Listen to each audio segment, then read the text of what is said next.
Welcome to the tutorial on running quantum chemistry simulations in Viking. In this video, we will be performing a geometry optimization simulation on ascorbate. When you want to use a quantum mechanical description of a molecule to calculate, for example, the infrared spectrum or some electronic properties, you first need the structure of that molecule. In order to obtain precise results with your structure, not just the topology but also the geometry of the molecule is very important. Here, geometry refers to the conformation of your molecule, consisting of bond lengths, angles, and dihedrals. The geometry optimization process finds a stable conformation of the molecule.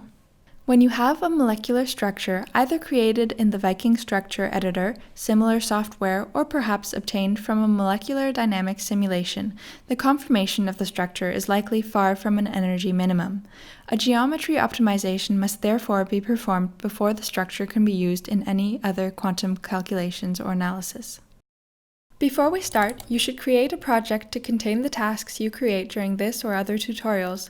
Go to the Projects menu and select New. Name it Viking Tutorials and click Create.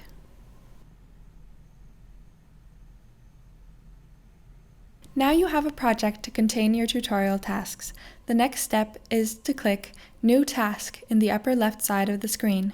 Here you can see all the possible types of tasks you can run. Expand the Atomic and Molecular Properties section. Now select Geometry Optimization. Choose a task name. We will keep the default name for the purpose of this tutorial. Now we need to specify the structure we would like to use. You can add a new structure by clicking New Structure. Here you can upload a structure from your computer.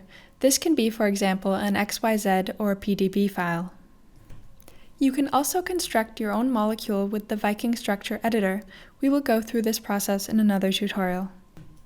Once you have uploaded a molecule, you can always use it again in another simulation. Here we will be using a previously uploaded molecule. Now you need to specify the model you'd like to use in the calculations. The model consists of a choice of basis set and calculation method. The various quantum chemistry calculation methods have different applicability and limitations. A density functional theory-based method, or DFT for short, will be used here, and its basic input information is the functional for describing the electronic density. A specific functional, named B3-lip, is often reasonable for small molecules, and it will be used in this tutorial. The main difference between the different quantum chemistry methods is the way electron exchange and electron correlation are included in the models, where electron correlation refers to the electron-electron repulsion that is present in most molecules. For example, the Hartree-Fock method, or HF for short, includes the full electron exchange interaction, but does not account for the electron correlation at all, since it relies on a mean field approximation.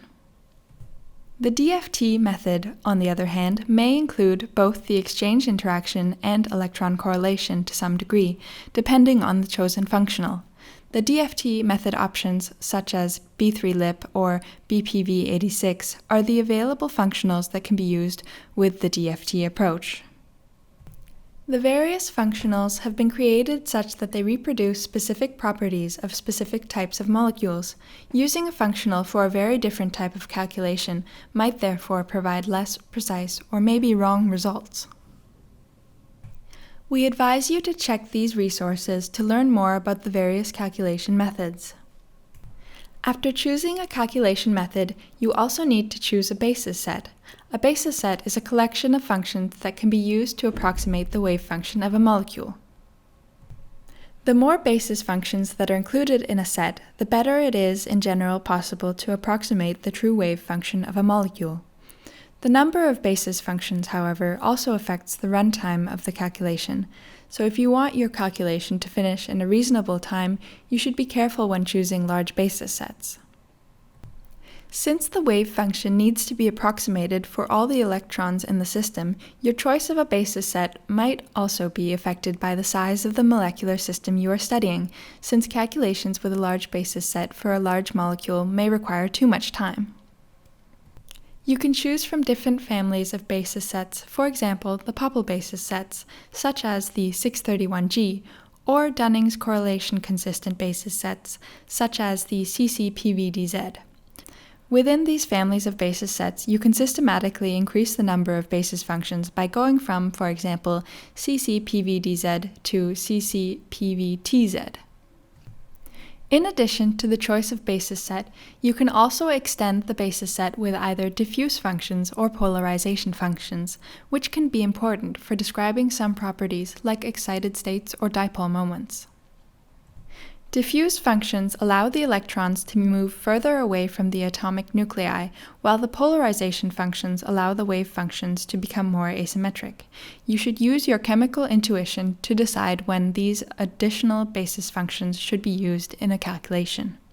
Note that the use of a basis set that cannot provide a good approximation of the true wave functions will most likely provide you with incorrect results. We advise you to check these resources for more information about the available basis sets. Here you can select the charge and spin state of the structure. Here we have an ascorbate ion, so we will set the charge to -1. We have a total spin quantum number of 0, meaning singlet state, which is characterized by a multiplicity of 1. Most molecules have a singlet ground state, so this is quite common. You can also divide the structure into fragments and specify the charge and spin state for each fragment. Ascorbate does not need to be divided into fragments, so we will use a different molecule to illustrate this function. Here we have a complex with 2 iron atoms, so we need to consider how their spins are aligned. We would like an antiferromagnetic coupling between the d electrons of the iron atoms, and in order to specify that, we need to divide the complex into fragments. We will create a fragment for each iron atom so that we have full control of the spin state of each, and we will create a fragment for each ligand.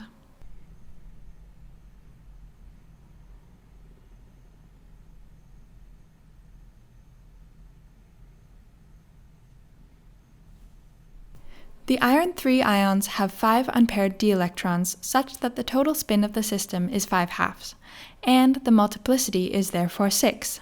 By default, all the unpaired spins will be in the alpha state, also known as spin up, but since we want an antiferromagnetic coupling, we changed the spins in one of the iron atoms to the beta state, known as spin down.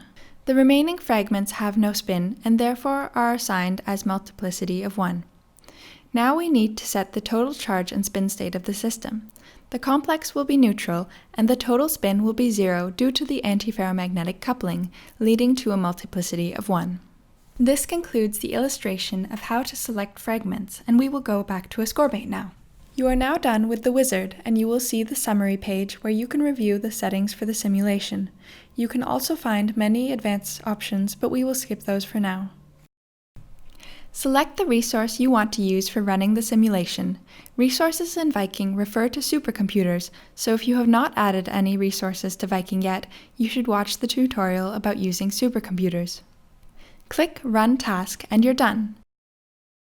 If you go to the dashboard, you can view the status of the tasks you have started.